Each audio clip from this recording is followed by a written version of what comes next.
a introdução do sistema muscular. Vamos falar de células que são especializadas em contração e relaxamento. E a partir da sua contração e do seu relaxamento, essas células desempenham várias funções, como produção de movimentos no corpo, armazenar ou eliminar, movimentar substâncias dentro do corpo, produção de calor, enfim, são várias funções desempenhadas a partir da especialidade de contração e relaxamento das fibras musculares. Nós temos variedades de músculos, 3 tipos para ser mais específicas: músculos lisos, músculo cardíaco e o músculo esquelético.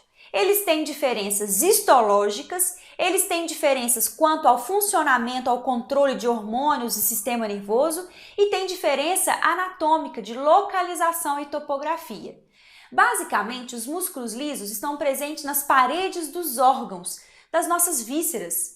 Então, são músculos que estão ali na parede de estômago, de esôfago, vasos do nosso corpo, dentro do útero, dentro da tuba uterina, da bexiga. São músculos lisos. Eles são chamados de lisos por causa de características microscópicas. Não são visualizadas estriações transversais nas fibras destes músculos. Em contrapartida, nós temos músculos que possuem estriações transversais. São eles músculo cardíaco e esquelético. O cardíaco é aquele presente na parede do coração. O miocárdio é a camada média do coração e ela é repleta de fibras musculares cardíacas. Já a musculatura esquelética é a musculatura que está presente em algum ponto do esqueleto ósseo. Então, são músculos que estão presos aos ossos, cartilagens, mas também podem estar presos a outros músculos e, inclusive, à pele, como é o caso de músculos da expressão facial. Agora, a gente vai ver que estes 3 tipos de músculos, eles têm controles diferentes quanto ao sistema nervoso e são classificados como músculos voluntários ou involuntários. Músculos involuntários são aqueles que contraem e relaxam a partir de um impulso do sistema nervoso que não é dependente da consciência do indivíduo. Então, por exemplo, o seu estômago contrai de maneira involuntária. Ele não depende da sua consciência, do seu ato de desejo para que ele contraia. Então, são músculos involuntários. Entretanto, você pode conscientemente acionar musculatura do seu braço para coçar a cabeça. Então, estes músculos que a partir do impulso de desejo, de um ato consciente, você consegue controlar, estes músculos são chamados de voluntários. Então, em geral, porque quando a gente estuda mais aprofundadamente, a gente vê que não é tão simples assim. Mas como regra geral, nós temos musculaturas lisas involuntárias, musculatura cardíaca, ela é involuntária, e a musculatura esquelética, ela é voluntária. A partir da sua consciência ou do seu desejo, você consegue contrair essas fibras musculares esqueléticas. E aí nós vamos falar com mais detalhes de músculos esqueléticos, tá bom? Então vamos dar uma pausa aqui em relação a liso e cardíaco para entrar um pouco mais no músculo esquelético. Os músculos esqueléticos, eles possuem componentes, e estes componentes são componentes de extremidades e o componente central. O componente central é a parte vermelha do músculo, carnosa. Essa parte carnosa vermelha é chamada de ventre muscular. As extremidades dos músculos, formadas por tecido conjuntivo denso, esbranquiçado, resistente, duro, brilhante, essas partes são chamadas de tendões. Os tendões, olha, eu desenhei um tendão aqui inferior e 2 tendões em cima. Estes tendões, eles são assim chamados quando o tecido conjuntivo denso possui esse formato cilindroide ou um formato de fita. Entretanto, quando esse tecido conjuntivo denso, ele é aplainado, ele é laminar, a gente vai chamar de aponeurose. Como, por exemplo, vocês podem ver nessa imagem, a aponeurose toracolombar, importante aponeurose do dorso. Enfim, então estes são os componentes musculares e a partir do ventre e dos tendões nós conseguimos classificar os músculos. Por exemplo, de acordo com a orientação das suas fibras. Existem músculos que possuem fibras paralelas e músculos que possuem fibras oblíquas em direção ou em relação ao tendão.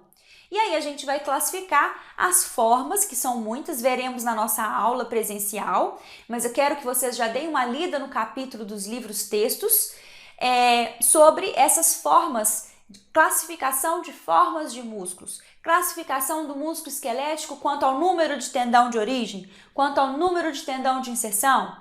Então vamos falar disso detalhadamente posteriormente, ok?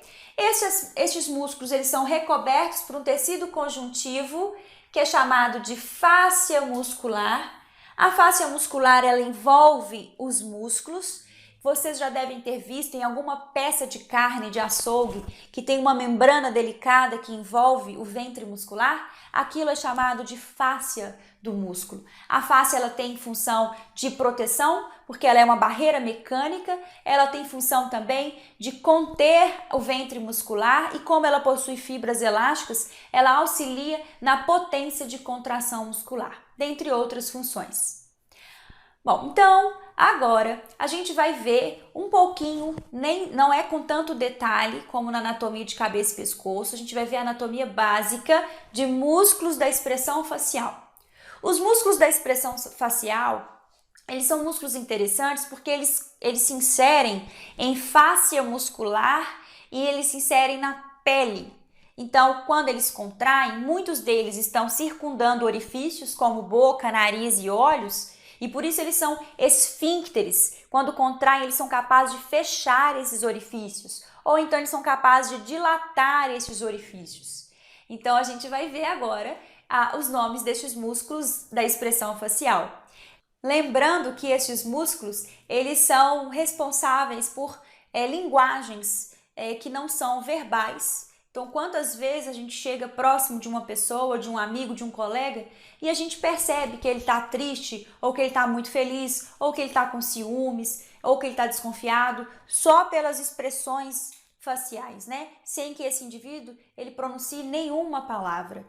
Isso se dá graças aos músculos que tensionam a pele e orifícios e por isso nos traduzem sentimentos, certo? Vocês já viram a música da Lady Gaga, Poker Face?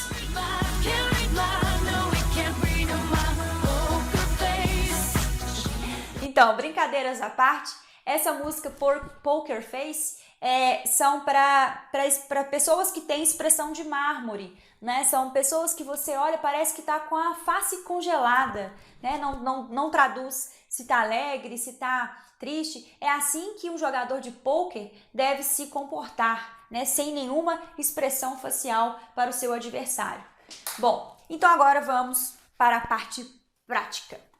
Músculos da mímica facial ou músculos da face. Essa é a vista anterior da cabeça, essa é a vista lateral da cabeça e essa é a vista posterior da cabeça. Na vista anterior, nós vamos observar que essa metade da cabeça possui músculos superficiais, então aqui eu tirei pele, tecido subcutâneo, e essa porção aqui esquerda da cabeça, ela é mais profunda, então eu vou priorizar estruturas profundas, eu tirei a musculatura superficial. Mas tudo que existe de um lado também existe do outro, certo? Agora a gente vai ver este músculo aqui. Este músculo é chamado músculo epicrânico. Este músculo epicrânico, ele possui esse ventre frontal. O ventre frontal, ele é capaz de tracionar a pele da fronte, da testa. E ele também traciona a aponeurose epicrânica, que é essa estrutura, é esse tendão laminar. Esse tendão em forma de lâmina é chamado de aponeurose epicrânica. Ventre frontal do músculo epicrânico e ventre occipital do músculo epicrânico. Voltando para a vista anterior, nós temos aqui o músculo orbicular do olho. O músculo orbicular do olho, ele possui a parte orbital e a parte palpebral. Orbicular do olho, porção orbital. Orbicular do olho, porção palpebral. Aqui, centralmente próximo à glabela, nós temos um músculo chamado prócero. Este é o corrugador do supercílio. Prócero, corrugador do supercílio. Este é o músculo nasal. Músculo nasal, ele possui porções transversas e alares, mas aqui nós não vamos diferenciar. Então, apenas músculo nasal. Esse é o levantador do lábio superior e da asa do nariz. Este aqui é o músculo levantador do lábio superior. Estes dois músculos estão se originando no corpo do zigomático, são chamados de zigomático menor e zigomático maior, respectivamente. Zigomático maior, zigomático menor. Aqui nós temos um grande músculo que recobre o ramo da mandíbula e ele está localizado anterior à glândula parótida. Este é o músculo masséter. Músculo masséter, importante músculo da mastigação, masséter. Aqui vocês vão observar que na frente do masséter existe um músculo chamado bucinador.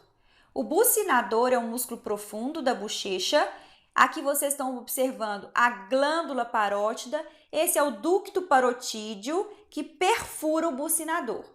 Então, essa estrutura aqui é o músculo bucinador. Aqui vocês observam um corte e prioriza aqui uma imagem bem pequenininha de um músculo chamado músculo risório. Ele é o músculo aqui, olha, transversal, ele está na horizontal. É porque ele foi cortado, mas ele continua nesse sentido, é o músculo risório. Aqui, na região anterior próxima à boca, nós temos o músculo orbicular da boca, que é esse que circunda os lábios. Eu tenho o músculo aqui depressor ou abaixador do ângulo da boca e o músculo depressor do lábio inferior. E este é o músculo mentual ou... mentual, né? Também antigamente conhecido como mental, mas a gente fala atualmente mentual. Aqui, na parte profunda, nós vamos observar o bucinador, que é este músculo, de uma maneira mais clara e evidente do que do outro lado. Aqui vocês estão vendo esse carocinho aqui, é o resquício do ducto parotídeo. Este é o músculo bucinador. Na anatomia de cabeça e pescoço, vocês vão aprofundar essas musculaturas, estudando músculos da mastigação, que são outros, músculos supraioideus e músculos infraioideus, mas agora a gente vai ficar nessa anatomia básica, que já é muito interessante, que já é nome, né, considerável para a gente estudar. Bom, então, assim a gente finaliza essa introdução e eu vou deixar agora as 3 perguntinhas para que vocês pesquisem e tragam para as nossas aulas presenciais, certo? Papel e caneta na mão, podemos então concluir? Primeira pergunta, vamos lá. Explique o mecanismo fisiológico da contração muscular. E eu quero do músculo esquelético. Então, eu vou repetir a pergunta. Explique o mecanismo fisiológico da contração muscular. Músculo esquelético. Número 2. Me explique qual é o mecanismo de ação da toxina botulínica, o famoso Botox. Vocês já observaram que o Botox ele pode ser usado na estética para inibir as rugas. Eu quero que vocês vejam qual que é a relação Botox com minha aula de músculo. E eu quero especificamente o mecanismo de ação da toxina botulínica. Lembrando que Botox não é usado só para fins estéticos, tá? Então, pesquise para mim, pergunta número 2, mecanismo de ação do Botox nas musculaturas do corpo. E a pergunta número 3, o que é paralisia de Bell? O que é paralisia de Bell? Bell se escreve B-E-L-L, Bell, tá bom? Então a gente vai ficando por aqui na aula do sistema muscular. Eu espero que vocês estudem bastante para a gente aproveitar melhor ainda o nosso encontro presencial. Um beijo grande!